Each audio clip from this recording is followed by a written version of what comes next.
আসসালামু আলাইকুম এভরিওয়ান। আমার স্ক্রিনে আপনারা কিছু উক্তি দেখতে পাচ্ছেন যে স্বপ্ন সেটা নয় যেটা তুমি ঘুমিয়ে দেখো, স্বপ্ন সেটাই যেটা তোমাকে ঘুমাতে দেয় না।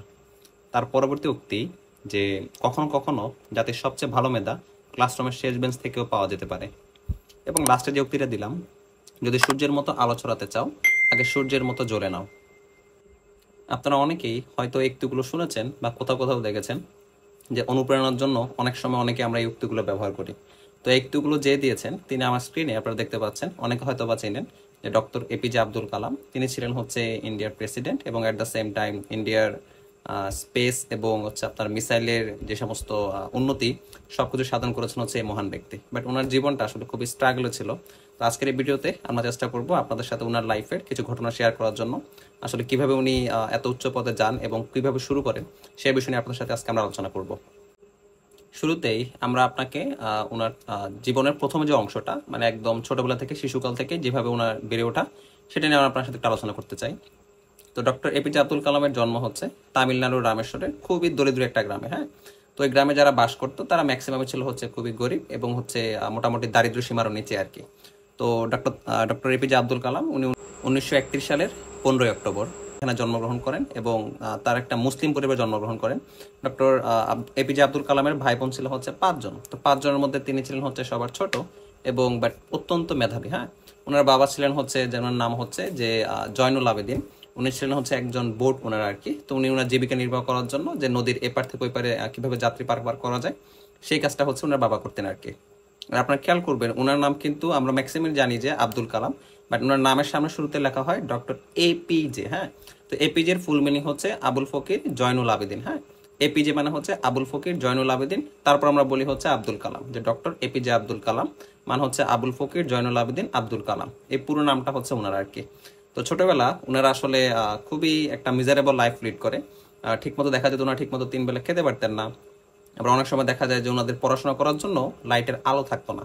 তো উনি ওনার একটা মানে বায়োগ্রাফি উইংস অফ ফায়ার, ওইখানে উনি লিখছিলেন যে আমাদের ঘরে মানে বাতি জ্বালানোর জন্য কেরোসিন খুবই অল্প পরিমাণে থাকতো। তো দেখা যায় যে কেরোসিনে আমরা 7টা বা 8টা পর্যন্ত পড়াশোনা করতে পারতাম, বাট এরপরে পড়াশোনা করতে পারতাম না। তো ওনারা সবাই ওনার যে ভাই বোন যারা ছিল সবাই মোটামুটি 7টা থেকে 8টার মধ্যে পড়াশোনা করতো। But doctor APJ Abdul Kalam ওনার পড়াশোনার প্রতি ছিল তীব্র নেশা। উনি ছোটবেলা থেকে খুব বেশি পড়াশোনা করতেন। ইনফ্যাক্ট ম্যাথমেটিক্সটা ওনার কাছে খুবই ভালো লাগতো। তো যার জন্য দেখা যেত কি যে উনি ম্যাথটা খুব বেশি করে করতেন। আর ওনার মাও দেখেন যে আসলে আমার ছেলে পড়াশোনার প্রতি এতটা আগ্রহ, তাহলে তার জন্য আমি পড়াশোনার ব্যবস্থা করতেই পারি। তো ডক্টর এপিজে আব্দুল কালাম ওনার মা করতেন কি যে কেরোসিনের ওনাদের যে কুপি ছিল, তো কুপির মধ্যে একটু এক্সট্রা কেরোসিন তেল দিয়ে দিতেন যেন আমাদের ডক্টর এপিজে আব্দুল কালাম উনি যেন আরেকটু বেশি করে পড়াশোনা করতে পারতেন। তো দেখা যেত যে ওনার ভাই বোনরা ঘুমিয়ে যাওয়ার পরেও ডক্টর এপিজে আব্দুল কালাম প্রায় 10টা থেকে 11টা পর্যন্ত সেই কুপির আলোতে উনি পড়াশোনা করতেন।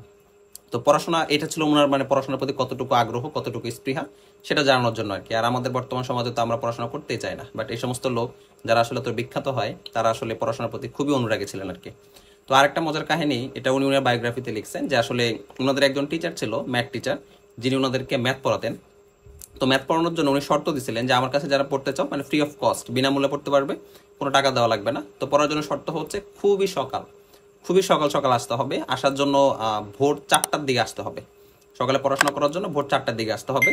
তো ডক্টর এপিজে আব্দুল কালাম ওনার এই শর্তে রাজি হয় যে ঠিক আছে আমি 4টার সময় অবশ্যই স্যার কাছে পড়তে যাব। মানে পড়াশোনার প্রতি কতটুকু আগ্রহ থাকলে বা ম্যাথমেটিক্স বলেন বা বিজ্ঞানের যে বিষয়টার কথা বললাম ম্যাথমেটিক্স, এটার প্রতি কতটুকু আগ্রহ থাকলে একজন 4টার সময় ঘুম থেকে উঠে একজন লোক টিচারের বাসায় পড়তে যায় আর কি। এই ব্যাপারটা এরকম না যে স্যারের বাসা ওনার কাছে, মানে ওই ডক্টর এপিজে আব্দুল কালামের বাসা থেকে স্যার বাসা যাইতে হলে অনেকটুকু ডিস্টেন্স কভার করা লাগতো, ওইটুকু পথ উনি হেঁটে যেতেন। তো উনি ঘুম থেকে উঠতেন 3টা থেকে 3:30টার মধ্যে, তারপর রেডি হতেন, রেডি হয়ে সমস্ত পথ হেঁটে ওনার শিক্ষকের বাসায় যেতেন। তো ওইখানে ওনাদের যে স্যার ছিল সেই স্যারের কাছ থেকে উনি ম্যাথমেটিক্স শিখতেন আর কি। এটা ওনার বায়োগ্রাফিতে লেখা, উনি ম্যাথমেটিক্স শিখতেন। ম্যাথমেটিক্স শেখার পর শিখতে শিখতে প্রায় সকাল হয়ে যেত, 5টা বা 6টা বেজে যেত। তো 6টা বাজার পরে আপনার হয়তো অনেকে ভাবতেছেন যে উনি হয়তো স্কুলে চলে যায় বা অথবা বাসায় ব্যাক আসে, কিন্তু না, উনি স্কুলে বা বাসায় ব্যাক আসে না। উনি করতেন কি, উনি চলে যেতেন হচ্ছে ওনার বাবার কাছে। ওনার বাবা ছিল হচ্ছে একজন বোটম্যান, যেটা আপনাকে শুরুতেই বলছি যে ওনার বাবার নাম ছিল জয়নুল আবেদিন। উনি আসলে করতো কি যে নদী পারাপার করতো, যে আপনার হিন্দুদের যে তীর্থযাত্রী ছিল আর ওই কমিউনিটিটা ম্যাক্সিমামই হিন্দু ধর্মাবলম্বী ছিলেন। তো ডক্টর এপিজে আব্দুল কালামের বাবা ছিলেন হচ্ছেন মুসলমান। উনি করতেন কি যে নৌকায় করে এপাশ থেকে ওই পারে যাত্রী পারাপার করতেন। তো পারাপার করে কিছু ওনাদের কিছু টাকা পয়সা ইনকাম হতো আর কি, সেটাতে ওনাদের পরিবার চলতো আর কি। আচ্ছা, তো এখানে এপিজে আব্দুল কালাম সেখানে গিয়ে তার বাবাকে সাহায্য করতেন। সাহায্য করার পরে আপনার ওনাদের দেখা গেল যে আসলে এইটুকুতে হচ্ছে না, আরো জীবনযাত্রার মান বাড়ানোর জন্য আরো কিছু পরিমাণ অর্থের প্রয়োজন। কারণ ওনাদের ভাই বোনদের পড়াশোনা এবং আব্দুল কালামের পড়াশোনার প্রতি আগ্রহ দেখে তার বাবা মা তাকে পড়াশোনা করানোর জন্য আরো বেশি আগ্রহ হয় আর কি, যে না ঠিক আছে ওনাদের ছেলে ইনশাল্লাহ একদিন হয়তো বা অনেক বড় কিছু করবে। তো এই ডক্টর এপিজে আব্দুল কালাম উনি করতেন কি, সংবাদপত্র বিলি করতেন। আর যে সময় কাহিনীটা উনি বলতেছেন তখন আসলে দ্বিতীয় বিশ্বযুদ্ধ চলতেছিল। আর দ্বিতীয় বিশ্বযুদ্ধের কাহিনী আমরা অনেকে জানি যে 1941 থেকে খুব সম্ভবত 1945 সাল পর্যন্ত আপনার দ্বিতীয় বিশ্বযুদ্ধের স্থায়ী হয় আর কি। আর ডেটটা এফিরিফুল হইতে পারে, বাট আমরা চেক করে বলে নিব আর কি। আপনার একটু দেখে নিন, বাট আমি ইনফরমেশন চেকটা করতে পারিনি। 1941 থেকে 1945 সাল এই সময়ের মধ্যেই আপনার দ্বিতীয় বিশ্বযুদ্ধ হয় আর কি। তো দ্বিতীয় বিশ্বযুদ্ধের সময় আপনার রেল লাইন যখন আপনার সংবাদপত্র নিয়ে আসতো, স্টেশনের রেল লাইনটা থামতো না। রেল লাইন থেকে মানে আপনার রেল থেকে দেখা যেত কি যে আপনার যে নিউজ পেপার যেগুলো ছিল ওগুলো ঢিল মেরে ছুটে ফেলে দেওয়া হতো। ডক্টর এপিজে আব্দুল কালাম ওইখান থেকে আপনার নিউজ পেপারগুলো নিতেন এবং নেওয়ার পরে পুরা শহরে বিলি করে দিতেন যে আসলে হ্যাঁ, আমরা অনেকে যেরকম নিউজ পেপার অর্ডার করি, অর্ডার করার পরে সেগুলো বিল পে করতে হয়। আর যিনি আমাদেরকে এই সংবাদপত্রটা দিয়ে যান উনি হয়তো আবার সেই কোম্পানি থেকে কিছু পরিমাণ অর্থ পেতেন আর কি। তো ডক্টর এপিজে আব্দুল কালাম এই কাজটা করতেন, উনি সংবাদপত্র সবাইকে বিলি করতেন। অ্যাট দ্য মেইন টাইম উনি একটা কাজ করতেন যে সংবাদপত্র যেহেতু ওনার কাছে আসেই, তো উনি বিলি করতে করতে দেখা যেত যে প্রায় সময় বসে বসে উনি সংবাদপত্র পড়তেন আর কি। তো জ্ঞান বাড়ানোর জন্য যা কিছু প্রয়োজন ডক্টর এপিজে আব্দুল কালাম ছোটবেলা থেকে সেই স্ট্রাগলগুলো করছেন। তো এটা করছেন উনি মূলত হচ্ছে না জীবিকার তাগিদে আর কি, যে টাকা পয়সার প্রয়োজন ছিল, অর্থ সম্পদের প্রয়োজন ছিল জীবনযাত্রা চালানোর জন্য। তো উনি সেখান থেকে সংবাদপত্র বিলি করতেন এবং এখান থেকে কিছু পরিমাণ অর্থ পেতেন। তো এভাবেই ছোটবেলা থেকে ওনার বেড়ে ওঠা। ইনফ্যাক্ট একটা কাহিনী উনি নিজে শেয়ার করছে যে কোনো একবার এই উনার মা ওনার বাবার জন্য সন্ধ্যার সময় খাবার বানানোর জন্য উনি রুটি বানাইছিলেন। তো একটা রুটি পুড়ে গেছে। হ্যাঁ, অনেক সময় দেখা যায় যে অতিরিক্ত তাপের কারণে রুটি পুড়ে যায় আর কি। তো উনি উনার বাবাকে রুটিটা খেতে দেয়, বাট উনার বাবা কিছুই বলে না, চুপচাপ রুটিটা খেয়ে নেয়। ইনফ্যাক্ট উনার মা বলে যে আপনি কি কষ্ট পেয়েছেন বা আপনার কি খারাপ লাগতেছে রুটিটা খেতে? তো তারপরে জয়নুল আবেদিনের আমাদের ডক্টর এপিজে আব্দুল কালামের বাবা জয়নুল আবেদিন উনি যেটা বললেন আসলে খুবই চমৎকার একটা কথা, যে না আমার আসলে পোড়া রুটি খেতেই ভালো লাগে। তো এপিজে আব্দুল কালাম আসলে এটা শুনে খুবই অবাক করলেন যে আসলে ওনার বাবার পোড়া রুটি খেতে ভালো লাগে, এটা কেমন? আমরা সবাই তো ভালো রুটি খেতে পছন্দ করি, বাট ওনার বাবার পোড়া রুটি কেন খেতে পছন্দ করে? তো ডক্টর এপিজে আব্দুল কালাম ওনার বাবার কিছু সময় পর ওনার বাবার কাছে যায়, গিয়ে এবং বলে যে বাবা তোমার কি আসলেই পোড়া রুটি খেতে ভালো লাগে? তো ওনার বাবা বললেন যে আসলে দেখো পোড়া রুটি খেতে কারোই ভালো লাগে না, বাট আমি চাই না তোমার মা সারাদিন এত কষ্ট করে তোমার জন্য এত পরিশ্রম করে রুটি বানানোর পরে ওনাকে বলতে বা ওনার সাথে কঠোর ভাষায় কথা বলতে যে যে রুটি ভালো হয়নি কেন, এই হয় কেন, সে হয়নি কেন। ওনার বাবা ছিলেন আসলে খুবই ভালো একজন মানুষ, যে আসলে উনি ওনার ওয়াইফ যেন কষ্ট না পায়, যার জন্য উনি খুবই ঠান্ডা মাথায় কথা বলেন আর কি। তো এখান থেকে ডক্টর এপিজে আব্দুল কালামের নৈতিকতার একটা শিক্ষা, যে আসলে ওনার বাবা এতটা হাম্বল এবং রেসপেক্টফুল ছিলেন। তো সেগুলো আসলে ওনার পরবর্তী জীবনে অনেক কাজে লাগে আর কি। তো যাই হোক, ডক্টর এপিজে আব্দুল কালাম উনি ওনার পড়াশোনা শেষ করেন। পড়াশোনার তারপরে ওনার একাডেমিক পড়াশোনা শেষ করার পরে এরপর তিনি ভর্তি হন হচ্ছে আপনার সেন্ট জোসেফ কলেজে। সেখানে মূলত উনি ফিজিক্সের উপর পড়াশোনা করেন। ফিজিক্স থেকে উনি গ্র্যাজুয়েট ডিগ্রি নেওয়ার পরে তারপর উনি ভর্তি হন হচ্ছে মাদ্রাস ইনস্টিটিউট অফ টেকনোলজি, যেটাকে অনেকে এমআইটি নামে চিনে। এটা কিন্তু ইন্ডিয়ার এমআইটি মানে অরিজিনাল যে এমআইটি ম্যাসাচুসেটস ইনস্টিটিউট সেটা না, এটা হচ্ছে আপনার মাদ্রাস ইনস্টিটিউট অফ টেকনোলজি। 1955 সালের দিকে উনি সেখান থেকে এরোস্পেসের উপরে একটা ডিগ্রি লাভ করেন আর কি। তো মোটামুটি ভালো রেজাল্ট নিয়ে উনি পাশ করেন। তো পাশ করার পরে ওনার ইচ্ছা ছিল হচ্ছে যে দুইটা উনি মূলত হচ্ছে পাইলট হবেন আর কি। তো পাইলট হয়ে উনি আকাশে বিমান উড়াবেন, এটা ওনার সবসময় একটা স্বপ্ন ছিল। তো যার জন্য উনি ইন্ডিয়ার যে ডিফেন্স যে এয়ারফোর্স যেটা ছিল সেটাতে উনি অ্যাপ্লাই করেন। তো অ্যাপ্লাই করার পরে মোটামুটি সমস্ত পরীক্ষা টরীক্ষা শেষে ওনারা 9 জন বাকি ছিলেন। তো এখানে আসলে একটা দুঃখের কাহিনী ঘটে, যে উনি আসলে দেখা যায় সেখান থেকে 8 জন যে প্রার্থী ছিল 8 জন সিলেক্টেড হয়, বাট একজন বাদ পড়ে। আর দুর্ভাগ্যবশত ওই একজন ছিলেন হচ্ছে আমাদের ডক্টর এপিজে আব্দুল কালাম। তো উনি বাদ পড়ার পরে খুবই ভেঙে যান এবং খুবই কষ্ট পান, যে আসলে ওনার স্বপ্ন ছিল যে উনি পাইলট হবেন। এতটুকু পথ অতিক্রম করার পর এখানে আসলে অনেকগুলো পরীক্ষা দিতে হয়, সবগুলো পরীক্ষা দেওয়ার পরেও ফাইনালি উনি আসলে বাদ পড়ে যান। তো আসলে খুবই ভেঙে পড়েন এবং হতাশায় দেখা যায় যে উনি সেখান থেকে বের হয়ে উনি একটা নদীর পাড়ে চুপচাপ বসে থাকে। তো একজন বৃদ্ধ লোক অনেক বয়স্ক, উনি ওনাকে জিজ্ঞেস করেন যে কি ব্যাপার, তুমি এখানে অনেকক্ষণ ধরে বসে আছো আর খুবই উদাস মনে, তোমার কি মন খারাপ বা তোমার কি কিছু হয়েছে?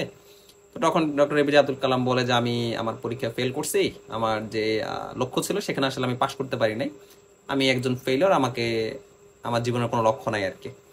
তো ওই যে বৃদ্ধ লোক ছিল সে বলে আসলে ফেল করাটা তো আসলে জীবনের একটা পার্ট। তো এটা আমাদেরকে শিক্ষা দেয় যে কিভাবে আসলে আমরা নতুন উদ্যমে অন্যদিকে এগিয়ে যাব।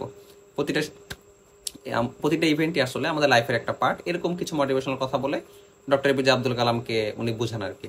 তো কালাম সেখান থেকে আসার পর চিন্তা করলেন যে আসলেই তো আসলে ফেল তো জীবনের একটা পার্ট আর কি। পরবর্তী জীবনে আপনারা দেখবেন যে অনেকগুলো ফেমাস উক্তি আছে এগুলো নিয়ে, যে ফেল লাইফের একটা পার্ট। উনি এরকম বলে যে ফেল এট, মানে অনেকগুলো উক্তি আছে আর কি, যে জীবনে আসলে কখনো কখনো ফেল হয়ে গেলে কিভাবে অনুপ্রেরণা দেওয়া যায় আর কি। তো যাই হোক, উনি পরবর্তীতে ওনার এখানে আরেকটা অপশন ছিল যেটা হচ্ছে DRDO। খুব সম্ভবত এটা ফুল মিনিংটা আমি ভুলে গেছি। আর ডিফেন্স রিসার্চ ডিফেন্স কমিটি এমন কিছু একটা হবে আর কি। ইন্ডিয়ার মূলত হচ্ছে আপনার একটা প্রতিরক্ষা সংস্থা। তো সেখানে উনি অ্যাপ্লাই করেন এবং ফর্চুনেটলি ওই জায়গায় ওনার চাকরিটা হয় আর কি। তো চাকরি হওয়ার পরে উনি অবশ্যই হয়ে থাকবেন ওনার কিছু ফেমাস কাজের জন্য। ওনাকে আপনার ইন্ডিয়াতে হোক এবং আপনার পুরো বহির্বিশ্বে হোক শুধু একটা নামে ডাকা হয়, যেটা হচ্ছে আপনার missile man of India.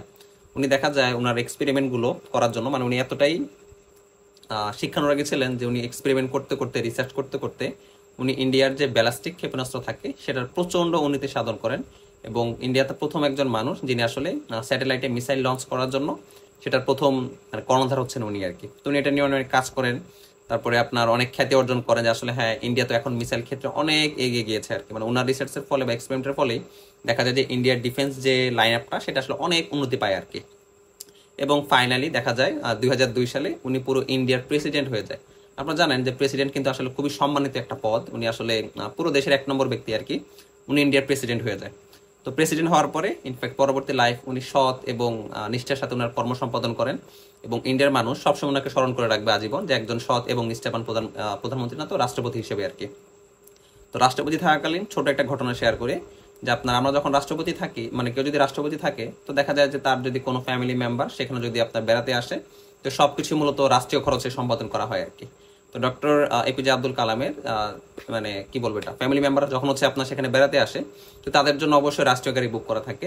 But APJ Abdul Kalam রাষ্ট্রীয় গাড়ি বুক না করে, যেহেতু ওনাদের ফ্যামিলি মেম্বার অনেক বেশি ছিল, তো অনেকগুলো বেশি গাড়ি লাগবে, উনি বললেন কি একটা বাস ভাড়া করেন। তো বাস ভাড়া করে ওনার যে ফ্যামিলি মেম্বাররা যারা ছিল সমস্ত ফ্যামিলি মেম্বারদেরকে উনি ওনার এলাকা, এই যে যেখানে উনি থাকেন সবকিছু মোটামুটি ভিজিট করে দেখান। তো ভিজিট করে দেখানোর পরে ওইখানের যে কস্ট, মানে যে খরচটা হয় সেটা কিন্তু মূলত রাষ্ট্রীয় খরচেই দেওয়ার কথা ছিল।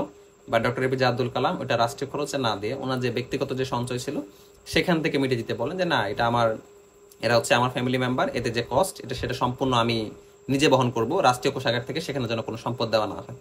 তো আসলে এই ছোট একটা কাহিনী থেকে বোঝা যায় যে আসলে উনি কতটুকু সৎ এবং নিষ্ঠাবান ছিলেন আর কি। তো এই মহান মানুষ উনি আসলে 27 জুলাই 2015 সালে মৃত্যুবরণ করেন। তো এভাবে ওনার ইহকালী যে জীবন সেটা আসলে শেষ হয়। আর উনি খুবই ধার্মিক ছিলেন এবং স্পিরিচুয়াল ছিলেন।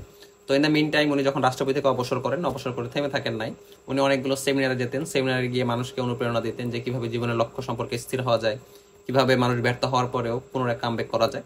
এরকম অনেকগুলো সেশন উনি নেন এবং অনেক মানুষকে অনুপ্রেরণা দেন কিভাবে মহান হওয়া যায় আর কি। তো আপনি জাস্ট চিন্তা করেন যে সামান্য একটা দরিদ্র গ্রাম রামেশ্বরে, যেখানে আসলে ওনারা কয়েক বেলা খেতে পারতেন না, সেখান থেকে ইন্ডিয়ার প্রেসিডেন্ট হয়ে যাওয়া 4টি কানি কথা না। এই জীবনে, এই ক্ষুদ্র জীবনে অনেকটুকু স্ট্রাগল ছিল, অনেক পরিশ্রম ছিল, অনেক কষ্ট ছিল। তো এখান থেকে আপনাদের জন্য একটা পরামর্শ থাকবে যে ওনার লাইফ থেকে যদি আপনি কিছু পরিমাণ শিখতে পারেন যে আসলে পড়াশোনার মূল্য কতটুকু বা পরিশ্রমের মূল্য কতটুকু বা ভ্যালু কতটুকু, সেটা আপনি উপলব্ধি করেন, অবজার্ভ করেন এবং চেষ্টা করবেন নিজের জীবনে আপনি সেটাকে কাজে লাগানোর জন্য। তো দর্শক, আজকে এই পর্যন্তই। যদি আপনার ভিডিওটা ভালো লাগে অবশ্যই আমাদের চ্যানেল সাবস্ক্রাইব করবেন আর চেষ্টা করবেন নিজের মধ্যে একটু চেঞ্জেস আনার জন্য, পজিটিভ চেঞ্জেস আনার জন্য। তো আজকে এই পর্যন্তই, সবাই ভালো থাকবেন। আল্লাহ হাফিজ, আসসালামু আলাইকুম।